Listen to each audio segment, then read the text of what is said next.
If you read even the first page of the book, it's a list of things that people used to tell me I was. I had to unlearn that in order to allow space to even create who I am today. Right.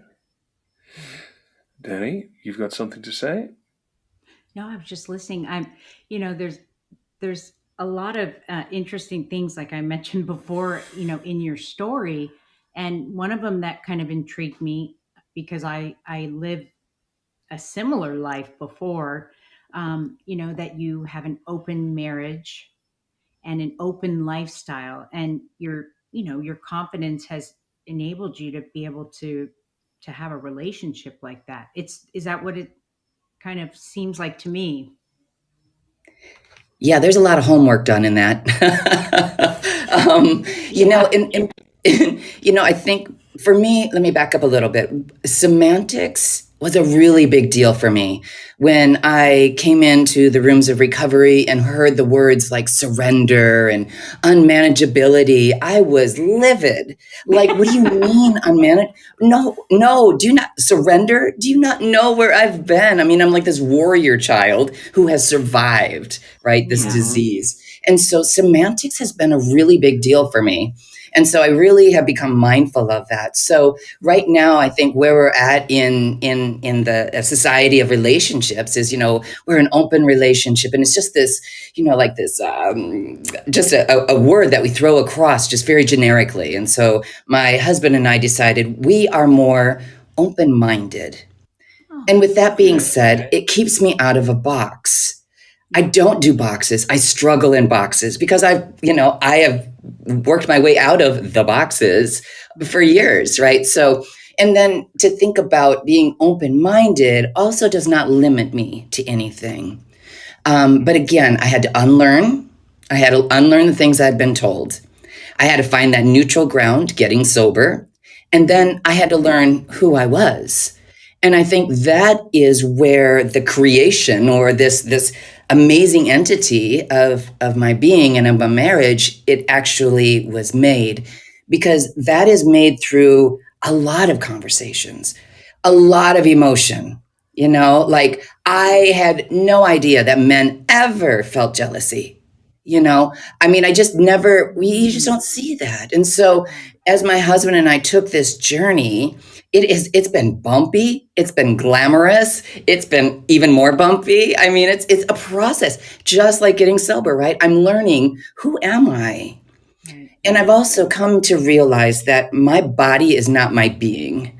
Like, of course, we know of shame of body. As a woman, I'm told how to have sex, what to wear. There's all of these have-tos, these dang boxes that I have to fit into, right? Yeah. And so in this open-minded relationship, whatever day it may be, is what I get to enjoy. And my body is made to enjoy. Of course, it moves my soul around this world and physically, but ultimately, I have to believe with as much skin and feeling and all of the wonderful things about my body that was just for fun. I think it was made for pleasure.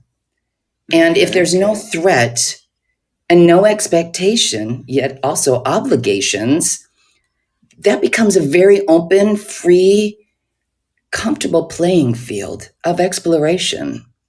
Yeah. Okay. And that takes a lot. It takes a lot of work, I think, to get there, because let's face it, you have to be vulnerable. You got to talk about the things that are super uncomfortable. And a lot of times things would come up that I didn't even know where they were coming from. So it's definitely been a journey. I'm sure. That makes a lot of sense. And where did you... Thank you. Sorry. And whereabouts did your investigation and subsequent activity into an alternative lifestyle start? Boy, I think that started when I left my home. In fact, I was like kind of ingrained in the alternative belief system. I was trying to be polite. Well, I started dancing on a pole when I was in my 20s. I mean, I think with this sort of trauma, it automatically aligned me to the adult industry of life, right? So things that that happened, as I was growing up. It was just the vein I was in. And so ultimately Okay. it's been all along. But again, like learning and getting sober and learning myself, I then realized what is my belief system and what is somebody else's, what are my likes opposed to somebody else's likes, those sorts of things. And trying to bridge the gap. Yeah. Well, I read the press kit that Sean had sent me. Yes. Tell us about some of the pros to an alternative lifestyle. How could we put in a positive mindset? I get to be authentic. I get to live in truth. I get to be in a judge-free environment, and I have the right to change my mind. Just because I do something one day does not mean that's going to happen again next Tuesday. Okay. And then also, let's face it, there's a lot of fun in exploring. And then, my husband and I reunite and the stories we have to tell. And it's like you're engaging other people with your best friend by your side. There's just a lot of fun in it as well. I hear you. There's the little fortune cookie, if you can see on the screen, it says the reward for good work is more work. And Yes. in my life, I see some of the pictures with the whips and everything, and it in my life, I was a dominatrix at one point. You might believe it or not, you wouldn't think, and it was a very interesting lifestyle. And I had a boyfriend who was in the adult industry, and my life has also been around that quite a bit, so I can relate a little bit with you in those ways, about being authentic and the pleasure and the really enjoying the parts I really enjoyed around it. So I kind of get that a little bit now. And I think Go ahead. I was going to say, as you described that, it's like I got to be in a space with people's secrets. Do you know what an honor that is? I mean, sex is such a taboo anyway.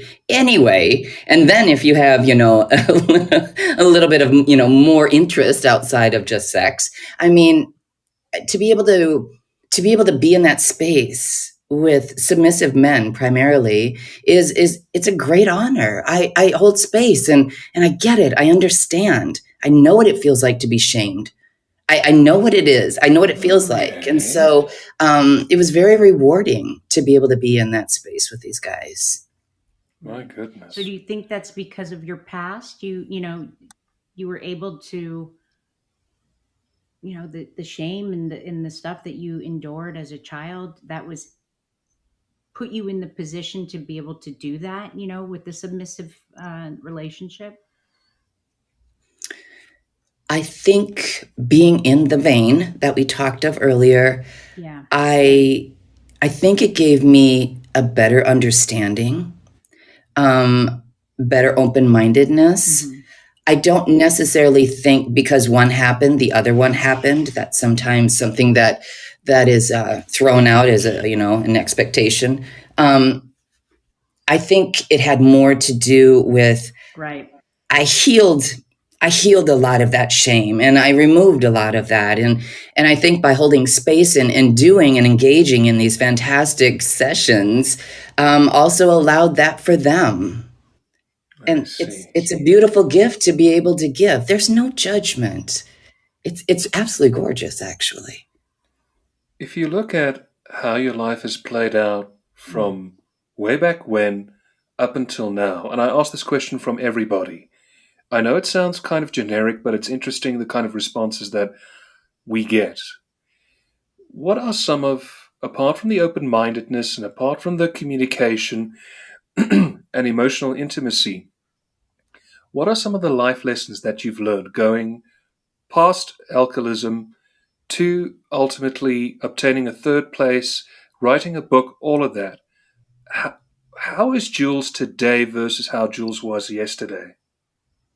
I'm here for a purpose. Today I see the big picture. I honestly see my source in the whole picture, before, during, and after. And I've also learned that I'm a human being. I'm a spiritual being having a human experience. We've heard that before, and I totally can grasp that today. And so I think by being able to see the big picture, it takes a lot of the selfishness away, because I know I'm not all that. I'm just one of the many. But I do have purpose, right? Like, I have a specialty, if you think about it, from the experiences of part one, we'll call it. Part two is pretty glamorous. So I think that, to answer the question in a short note, would be that I want to think that I have a better picture of the real purpose and of the whole thing, the bigger picture overall. Well, I mean, you've got a very diverse audience, from every spectrum who come and talk to you. Let's talk about your speaking career. I'm sure apart from the podcasts you've done live appearances. Have there been people who've come up to you and spoken to you where they've identified and such and actually shared their cross with you? I think that's the best part. When I get ready to do something like that, of course, working up to that point, my head is swirling with all these ideas and how perfect I want it to be. And then I say a 2-second prayer, right? Saying, all right, source, just let me say what you need to be said to these people in this room. And then I pretty much just I feel it out, and I go with the flow of the conversation. And, there are times where I'm up there, like feeling like viscerally, like this is a complete failure, but I keep moving, right? You just keep doing the action. And then, afterwards people will line up and, say thank you. And I've had people whisper to me about being a cross-dresser. I've had, people, talking about being a mother. It's just to be able to have people relate to pieces of my experiences. I think it also gives hope for them that they're not the only ones, because I think that's the worst thing, right? Is when we feel like we're alone.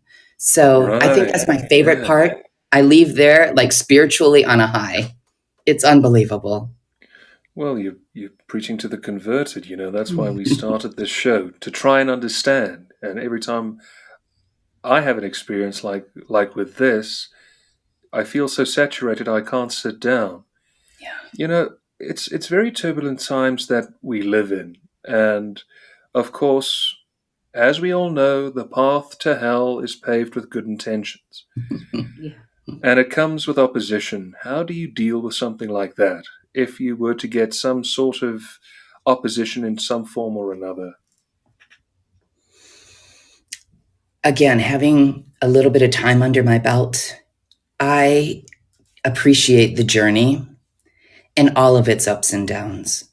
Because just like riding a bicycle, if I did not fall and cry and bleed on my kneecaps, it's part of the journey, right? And if you take the judgment out of it, it's not good, it's not bad, it just is.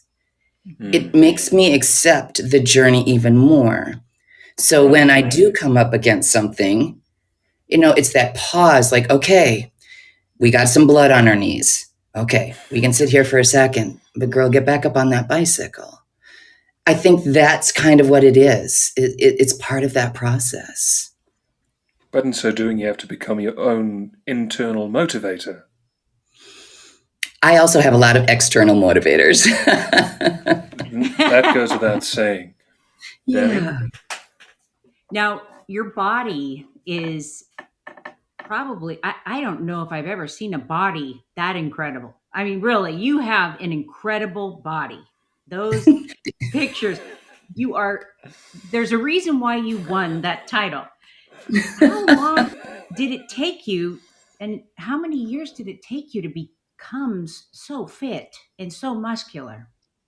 First off, I have to say you are my new best friend. You're hot. That is a fabulous compliment.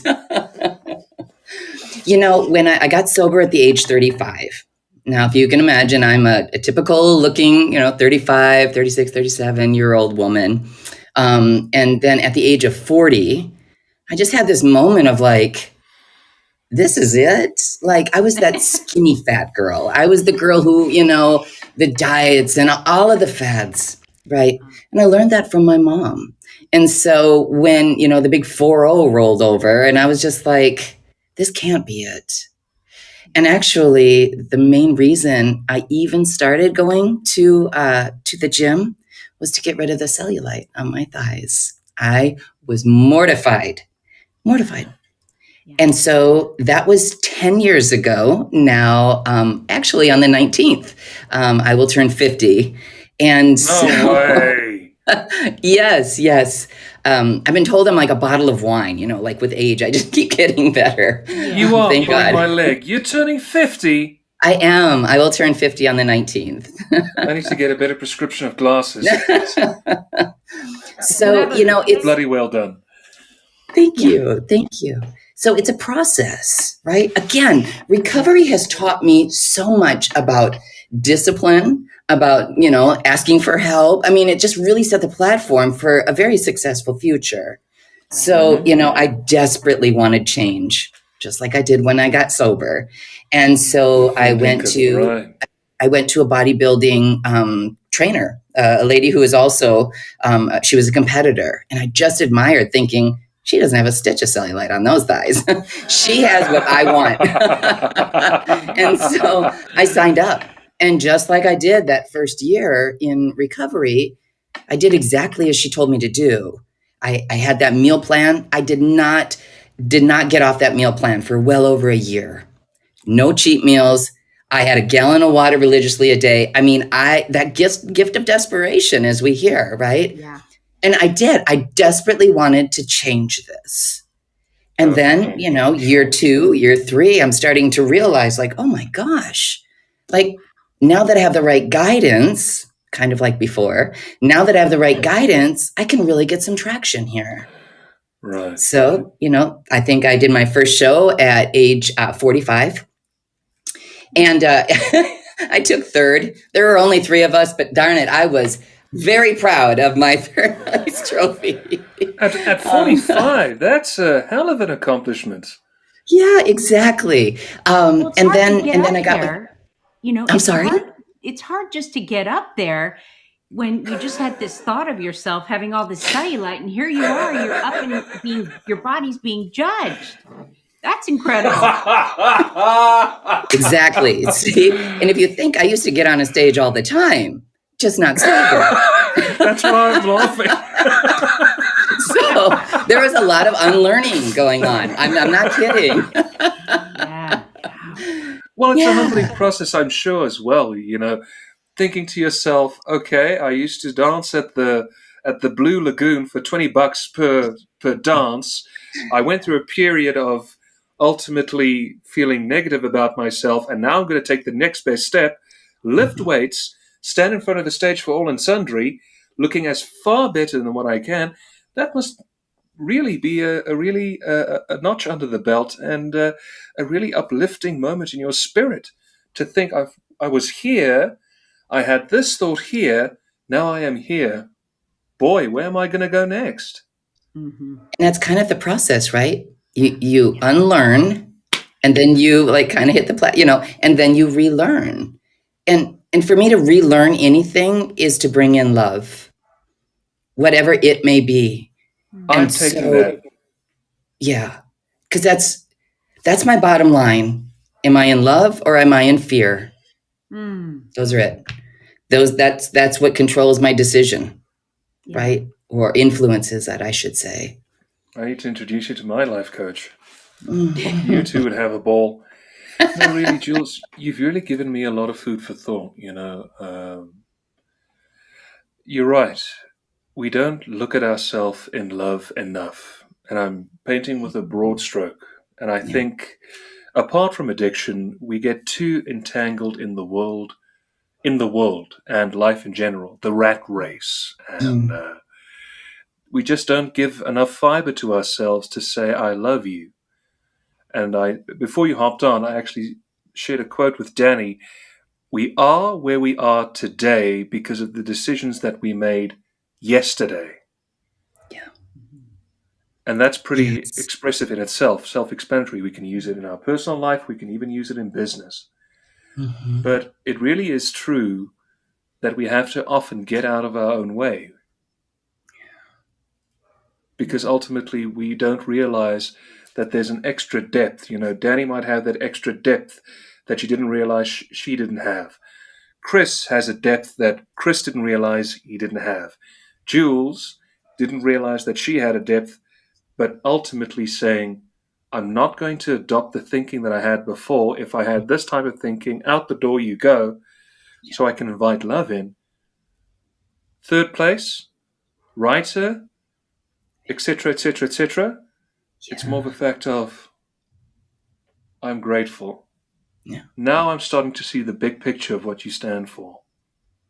Yeah. Kudos to you, girl. Kudos to you. Thank you. So what is next on your agenda? Even though it's still in thralls of the pandemic, I'm sure that mind of yours must be cooking up something new. I do try to stay in the passenger seat of life. Like I suck as a pilot, and so I just let God do the. God's over there in the driver's seat, and I just get to be this amazing co-pilot. So, when I'm asked that question, I have to believe, because to be honest, it's writing this book has given me a lot of things to unlearn, to realize. It was. That in itself was a roller coaster. I mean, here you are, you're putting out this golden book, and then, well, wait, it's like you have these ups and downs, and it's fabulous and it's not fabulous. And you're like, oh my God, I'm tired. And just the whole thing. And I think I've actually been told that, Jules, maybe you wrote the book for you, not for everybody else. Maybe, so I've had a lot of this finding where's my balance again. Right. And so when I think about, what's next, I have to believe that this is what's next. I'm doing it. I'm doing it. Right. I think as a human, but also with the wiring I have as an alcoholic, I have this obsession of getting to the next place. And so for me to just let the dust settle a little bit. Let's let people read the book, Jules. But what is actually starting to come to surface is, the making of a woman is all about what life was like before, how, when I got sober, and then a little glimpse of what it's like after I get sober. The next adventure, I think, has something to do along the lines of, what does it look like to live authentically today? And I think it's very easy for me to tell my story. I've told it a lot of times. I've told it a lot of times and gotten a lot of feedback, but it's a whole different ballgame when you are vulnerable, standing in front of somebody, telling them what you did last night. Those are the areas, those are the secrets I know that mess me up. Those are the ones I really have to focus on and, be able to walk proudly through the spaces that I'm in today. Yeah. And I think that's also where a lot of shame lies. So I'm thinking along the lines of, better yet, what is your me? What's the day in the life of Jules? Right. Yeah. Now you got me curious. Yeah. As am I was about to ask, are you going to compete again? Oh, yes, of course. Oh, Chris, I took third in nationals. That means that first place is going to be open this year. Why number 3? Why not go for number 1? That's what I'm saying. I was third. I took third place in nationals. And now this next season, that number 1's going to be available. Come on.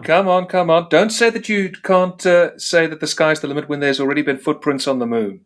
All right. Exactly. And I learned I just give it 100%. You've got a lot of these great things that you've said, like, God's in the driver's seat, that kind of stuff. Have you had a lot of influence when you got sober to kind of help guide you through it, or did you do it alone? How did you get through the beginning? I think I hybrided. I think because I did so much of my life before sobriety on my own, and trust was a really large factor growing up. when I started getting sober, and when I went into the rooms of recovery, I didn't trust a soul. I didn't even trust my own decision making. I trusted nothing, and so I would go to the meetings, but I didn't really start working with somebody until I was like 9 months sober. And then she actually told me she didn't believe in what I was doing. I was a professional femdom, and she told me if I continued my lifestyle, I was going to drink, which meant to die. So that was not even successful. My picker. So a lot of my recovery has been through meditation, and what I've also and the people who come into my life. So and I do attend meetings. I do have my sober friends, and for probably the first 7 years, I was solid. I was solid within the rooms of recovery. And now that my life has changed shape, I now am able to, when things resonate with me, and maybe this is something of being a child of trauma, but it's like I feel things by the energy of things. So if I resonate with somebody, that is my indicator that I need to go and introduce myself or ask, go out for coffee or something like that. And that's along the lines of the books that come across, different people who cross my path. I mean, I've met some of the most amazing people who have then led me to the next step, to the next step, to the next step. So it's now a mixture. And I've also done counseling. I mean, I've also, gone to Hazelden, so it's kind of what source brings to me. And if it resonates, I go for it. That's awesome. So here's another idea for you. Why don't you... You went from no trust to having a lot of trust, because the people are coming, through your life, and you're trusting them that they're there for a reason or a lesson or a season or whatever. They're there, or they pass by and you learn something, and that's just trusting in everything, which is a very difficult thing for us. That's hard to get to, when you get sober. But, after all the years, we tend to start trusting that this is the way it's supposed to be. And, we take what we can from the people that come in our lives, and we give.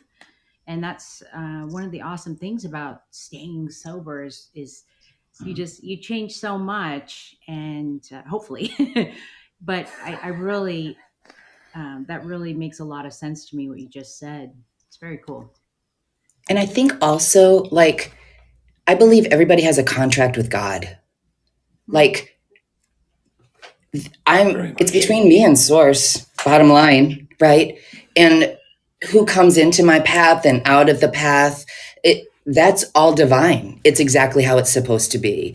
So it's not that like before, when I would trust somebody or I was just pretty much imprisoning them. I was, it was survival. I'm going to tell you everything. But, today it's almost like this feeling like stepping back and being like, well, this is going to be interesting. And there's times I get to the other side and go, what the hell just hit me? Like, what was that? but I have this trust between my source and I, because I've seen the magic.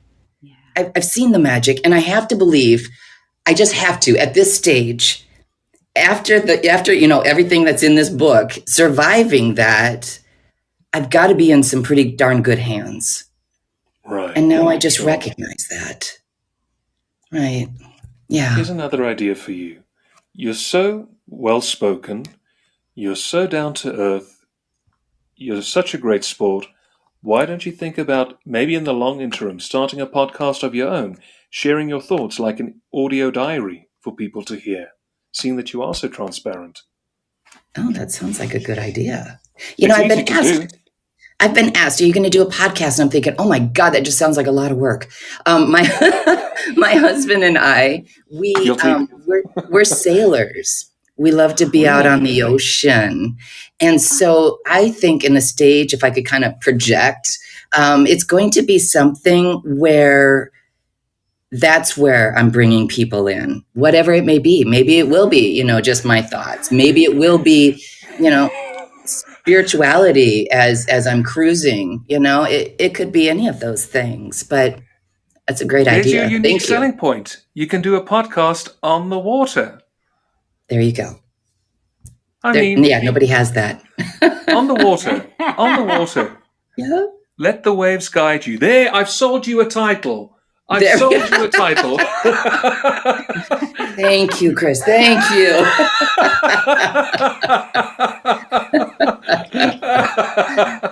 Jules, you're so much fun. I have to give you this compliment. I've taken a lot of lessons. I'm sure Danny feels exactly the same. Congratulations on what you have accomplished in life.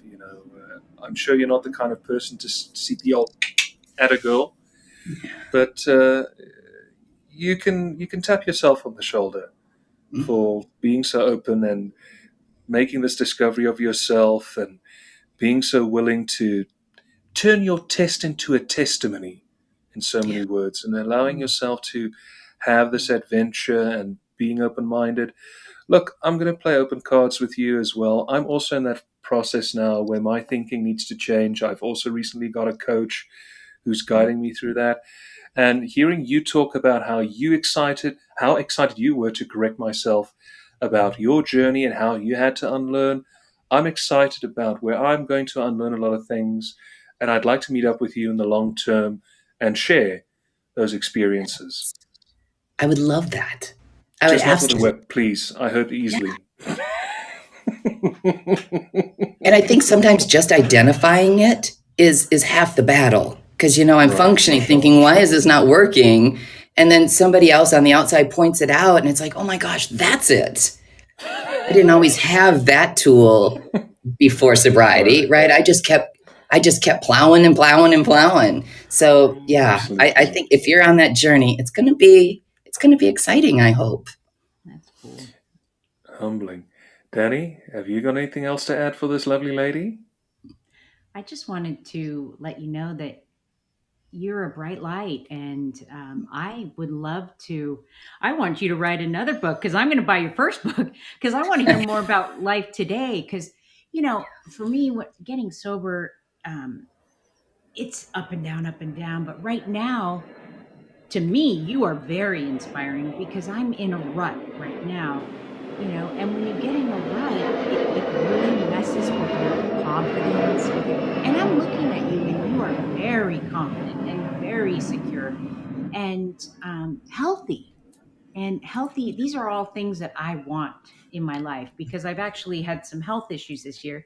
But my goal is to start to work, on myself physically, so I can be healthier, because it actually helps me, my disease, to work out here and there. And you are so strong, mentally and physically. So I'm going to keep watching you and looking at what you're doing. And I get a lot of inspiration. I got a lot of inspiration from you today. And thank you for coming on with us. Sorry if it ever was confusing, because it's all new to us too. So Yeah. Very much. we're glad to have you. We appreciate your humility and your resilience. And we would like to give a special thank you to your publicist and agent, Sean Penawart. And for our audiences, again, please do visit Amazon and purchase The Making of a Woman from the Inside Out, which serves as her memoir. You've got to do an audiobook. Come on. Yes, that's in the making. That's in the making. But boy, you just think those are easy to make. They are not easy. Hey, I'm a producer. I think logistically. You can't hold that against me. But I get you. Yeah. I get you. Yeah. And on my website, themakingofawoman.com, you spoke of the podcasts and other things going on. That's definitely like the go-to. Because, there's events, and of course, all my social media channels are there, links to them. And also I blog in there. So maybe, Chris, I'm already starting on what you suggested. And give us, for our audience, what is your website? themakingofawoman.com. I love that.